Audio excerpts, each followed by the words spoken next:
നമ്മൾ മലയാളികൾ morning walk എന്ന് പറഞ്ഞിട്ട് റോഡിലൂടെ നടക്കാറുണ്ട്.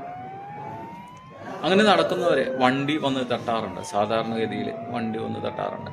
ചില വാർത്തകൾ നമ്മൾ കാണാറുണ്ട് പേപ്പറിൽ വരാത്ത വാർത്തകൾ കുറേയുണ്ട്. അതിൻ്റെ ഒരു കണക്കെടുത്ത് കഴിഞ്ഞിട്ടുണ്ടെങ്കിൽ കേരളത്തിൽ സംഭവിക്കുന്ന മോർണിംഗ് വാക്കിന് ഇടയിൽ സംഭവിക്കുന്ന അപകടങ്ങളുടെ എണ്ണം വളരെ വളരെ വളരെ കൂടുതലാണ്.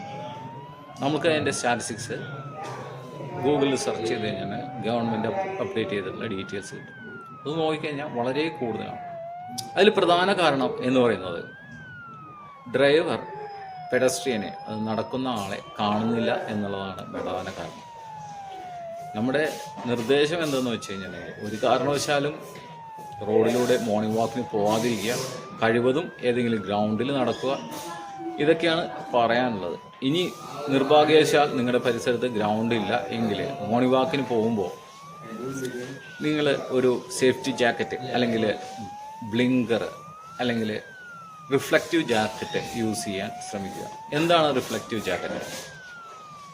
റിഫ്ലക്റ്റീവ് ജാക്കറ്റ് യൂസ് ചെയ്ത് കഴിഞ്ഞിട്ടുണ്ടെങ്കിൽ ഡയറക്റ്റായിട്ട് കുറച്ച് അകലത്ത് നിന്ന് ഡ്രൈവർക്ക് അവിടെ ഒരു ഒബ്ജക്റ്റ് ഉണ്ട് എന്ന് മനസ്സിലാകും. അതിനു വേണ്ടിയിട്ടുള്ള ഒരു റിഫ്ലക്റ്റീവ് ജാക്കറ്റാണ്. അത് എല്ലാ സേഫ്റ്റി എക്യുപ്മെൻറ്റ്സ് വിൽക്കുന്ന കടകളിലും അവൈലബിൾ ആണ്. 50 രൂപ തുടങ്ങി മുകളിലേക്ക് പല റേഞ്ചിലുള്ള സേഫ്റ്റി ജാക്കറ്റ്സ് മാർക്കറ്റിൽ അവൈലബിൾ ആണ്. ഇനി മോർണിംഗ് വാക്കിന് പോകണം എന്ന് നിർബന്ധമുള്ള ആളുകൾ, റോഡിലൂടെ നടക്കേണ്ട സാഹചര്യം ഒഴിവാക്കാൻ പറ്റാത്ത ആളുകൾ തീർച്ചയായിട്ടും ഒരു സേഫ്റ്റി ജാക്കറ്റ് ഉപയോഗിക്കുക. Okay, thank you. Follow for more.